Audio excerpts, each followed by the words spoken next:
নমস্কাৰ সকলোকে মাঘৰ বিহু শুভেচ্ছা জনাইছোঁ আৰু মাঘৰ প্ৰথম দিনটোতে আজি দিব ওলাইছোঁ এটা ভাল খবৰ কাৰণ 2-4 মাহ আগতে মই এটা ভিডিঅ' বনাইছিলোঁ যে আমাৰ তেজপুৰৰ এজন বিশিষ্ট শিল্পী আছে আমাৰ গৌৰৱ বেচেৰিয়াৰে লক্ষণ বৰ্তা আৰু লক্ষণ বৰ্তাই দেৱবাদ্য সকলোখিনি দেৱবাদ্য বজাব জানে আৰু তেওঁ আজি ৭৫ বছৰ অতিক্ৰম কৰাৰ পিছতো তেওঁ কিয় শিল্পী পেঞ্চন নাপালে বুলি এটা ৰীল বনাইছিলোঁ।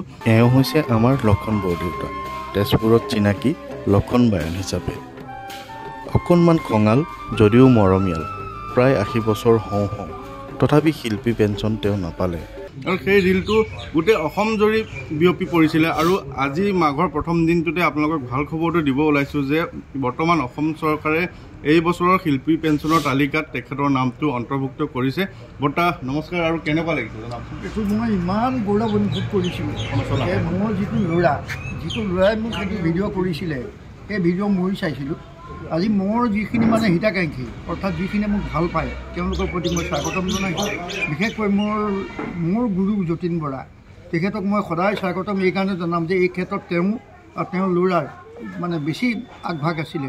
গতিকে মই মানে অসমৰ সকলো ৰাইজৰ প্ৰতি কৃতজ্ঞ আৰু যি মোক দিছে তেখেতসকলৰ প্ৰতি মোক সদায় চৰণ সেৱা কৰিয়ে থাকিম। ঠিক আছে বৰ্তা আমাৰ সঁচাকৈ আজি মানে বছৰৰ প্ৰথম দিনটোৱে মাঘৰ এটা ভাল খবৰ পাই সঁচাকৈ আনন্দিত হ'লোঁ আৰু সকলোকে আপোনালোকক ধন্যবাদ জনাইছোঁ কাৰণ আপোনালোকৰ সকলোৰে কাৰণেহে এনেবোৰ কাম আচলতে মানে সফল হওঁ। গতিকে সকলোকে পুনৰবাৰ ধন্যবাদ জনাইছোঁ। ভালে থাকিব সকলো। Bye bye.